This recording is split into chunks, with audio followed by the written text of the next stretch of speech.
Joining me now is a top Democrat, the Democratic Senator from Washington, Patty Murray. She is also the Vice Chair of the Senate Appropriations Committee. Senator Murray, thank you so much for joining me today. Really appreciate it. Thank you. Good to talk to you today. Wonderful to have you here. So here we are on day 2 of the shutdown. There is a vote scheduled again tomorrow for the same funding bill. It doesn't seem like it's going to pass, but do you see any off-ramp at this point? Are there any negotiations, Senator Murray, happening behind the scenes that you can tell us about? Well, certainly we're all talking to our colleagues about what we need, and we've been very clear. What we have told Republicans for weeks now is that we want to be part of a bill that they are asking our votes for. They've refused to do that. They have sent a partisan bill to us and said, just give us your votes. Talk to us later. And we're saying, no, our constituents are hurting right now. We have hundreds of thousands of people who are in the mail going to get their insurance bills for next year that are going to double, and they can't afford it. It's a simple solution. Extend the tax credits.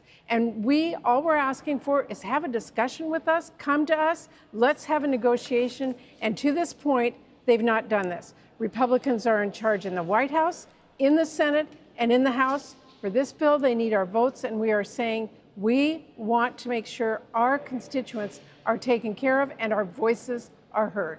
Senator, Republicans say they are willing to negotiate. They say they just don't want to negotiate over this funding bill. They say, let's open up the government, then let's have a negotiation. Why not take that tack and allow the government to reopen? Well, the irony of that is we have had a government's been open. We have been saying for weeks, come and talk to us. Let's figure out how to solve this problem for the people in all of our states, and they haven't done it. So why would I believe them? Where is the trust that, oh, just open government, we'll talk to you then?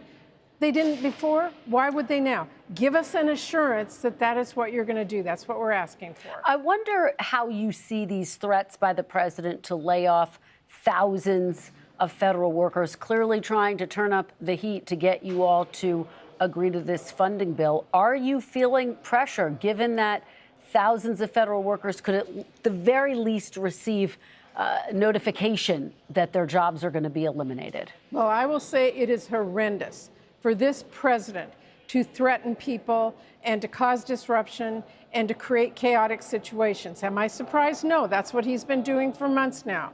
What we're saying, he's trying to hurt people. We're trying to help people by getting these ACA tax credits and government funded with assurance to our constituents that they will get their needs met. So he's trying to hurt people. We're trying to help people. I know the people are on our side. As you know, there have been some Democrats who voted for the Republican bill earlier this week. One of them, Nevada Senator Catherine Cortez Masto, who said this, quote, "We need a bipartisan solution to address this impending health care crisis, but we should not be swapping the pain of one group of Americans for another." How do you respond to her? I know Catherine very well. We talked again today. Both of us want to find a solution out of this. No one wants to hurt anybody. The president and the Republicans right now are willing to hurt people by having this shutdown that they are creating. And we are saying we want to help people. Just come and talk with us and negotiate and hear our voices so we can move forward.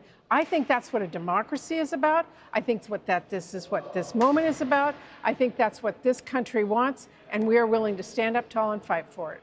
Senator, how long are you willing to have this fight? Because right now it doesn't seem as though there's any resolution, any end in sight. Are you willing to wait months if it takes that long? Well, I am really hopeful that our Republican colleagues who are feeling the heat on this will continue to do what they have been doing over the last several days and talking with us about how we move forward. But what it's really going to take is President Trump and the leader of the Senate, Thune, and the leader of the House, Johnson, to come to us and work this out. And I really hope that they will do that soon and not continue to treat us like we don't exist. Are you confident that your caucus will stay unified, Senator? I am confident that we know who we're fighting for. We're fighting for the people in our state who deserve a say in how their government is funded, how they spend their tax dollars, and how they make sure that they get their health care covered. I am very confident we're standing where we are.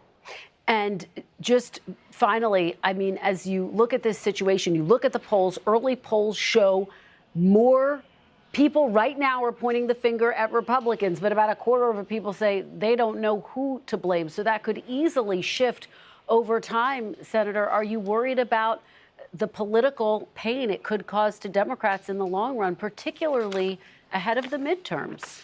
Well, I think the people in our country have been watching this White House and this president for months now use chaos. He has fired people. He has withheld funds. People that are expecting grants to help police in their communities, to projects that have been promised, and they're holding up the things. They're threatening employees about firing them. They're all this stuff. I think they're tired of it too. And they want to say, hey, sit down, talk with everybody, and move us forward. And that's what we are trying to do, to help people, not hurt them. The White House needs to stop hurting people if they want this country to be strong again. All right, Senator Murray, we will continue to track every twist and turn. We really appreciate your coming on today and bringing us your perspective. Thank you so much. Thank you.